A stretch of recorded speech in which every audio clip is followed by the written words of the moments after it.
Hey, I'm back and ready to read chapter 7 of My Father's Dragon. This book was written by Ruth Stiles Gannett and illustrated by Ruth Gannett. In the last chapter, Elmer got deeper into the island. Remember, he has met quite a few animals now. Let's think about all the animals that he has seen or met.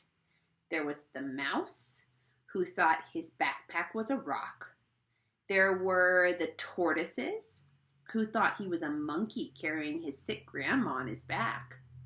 There were the two boars, who are very suspicious of all the clues they're finding about someone on the island. And they're calling it an invasion, which means someone coming where they shouldn't be. Then, let's see, after the boars, I think it was the tigers. There were 7 hungry tigers in the clearing in the jungle, and Elmer tricked them by giving them bubble gum to chew and telling them that they had to chew it long enough to plant it.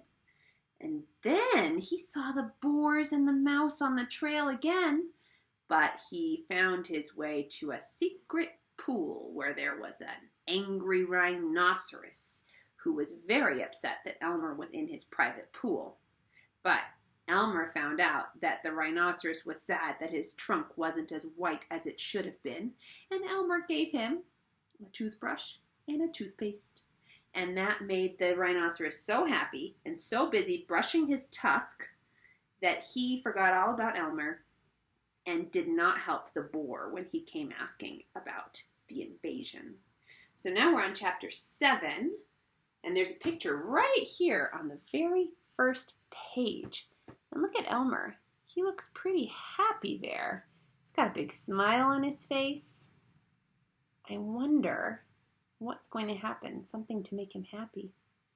This chapter is called My Father Meets a Lion. My father waved goodbye to the rhinoceros, who was much too busy to notice, got a drink further down the brook, and waded back onto the trail. He hadn't gone very far when he heard an angry animal roaring. "Ding blast it! I told you not to go blackberrying yesterday. Won't you ever learn? What will your mother say?" My father crept along and peered into a small clearing just ahead. A lion was prancing about, clawing at his mane, which was all snarled and full of blackberry twigs. The more he clawed, the worse it became, and the madder he grew, and the more he yelled at himself, because it was himself he was yelling at all the time. My father could see that the trail went through the clearing, so he decided to crawl around the edge in the underbrush and not disturb the lion. He's trying to sneak past him. He crawled, and the yelling grew louder and louder.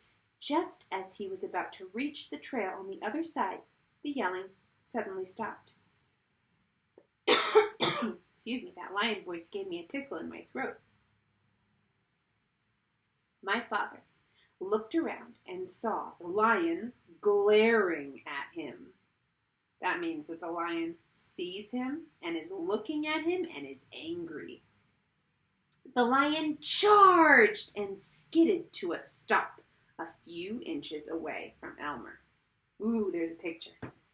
Here's the lion with a twig stuck in his mane. And there's Elmer, trying to be sneaky, hiding in the plants, but the lion spotted him.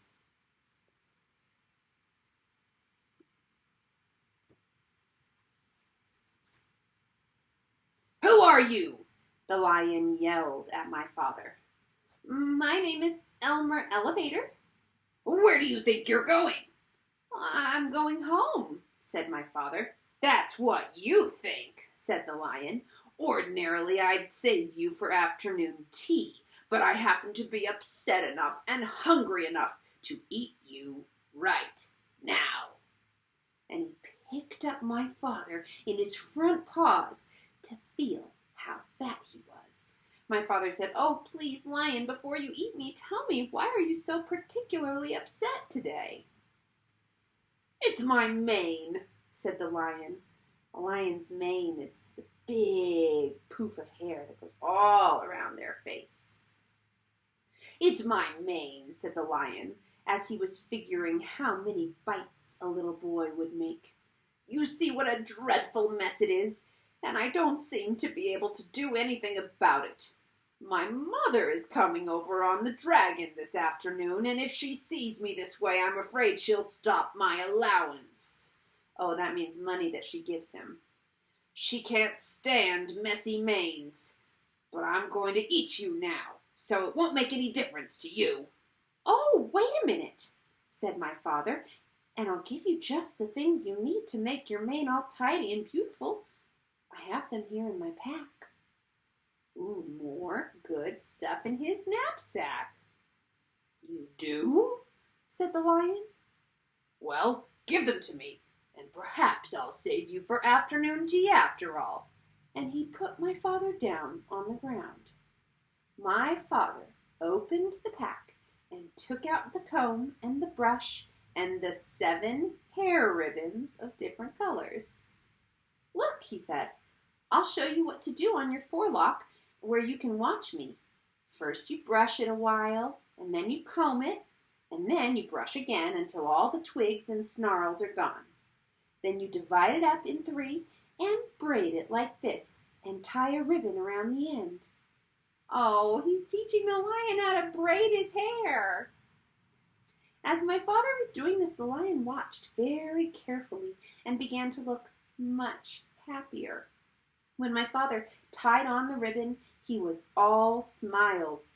"Oh, that's wonderful, really wonderful," said the lion. "Let me have the comb and brush and see if I can do it."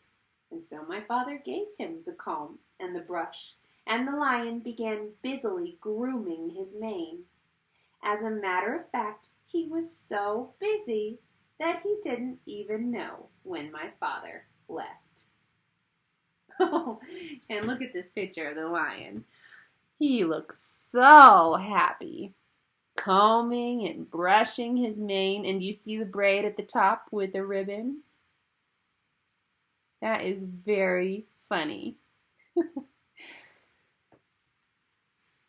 This may be my favorite chapter so far. Oh, this is even better. Look at how the lion looks when he's all finished combing and brushing his mane and braiding it in all those different directions.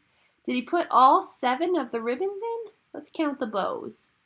1, 2 on the top, 3, 4, 5, 6, 7 on the bottom. He used all 7 of them. That is very funny. Oh, and that's the end of the chapter. So once again, Elmer met an animal who was angry. The tigers were hungry and angry. The rhinoceros was angry and sad about his tusk. And the lion was angry about his messy mane. And Elmer helped them by sharing something from his pack. Pretty cool. The next chapter is called My Father Meets a Gorilla. This should be interesting. I can't wait to find out what happens next.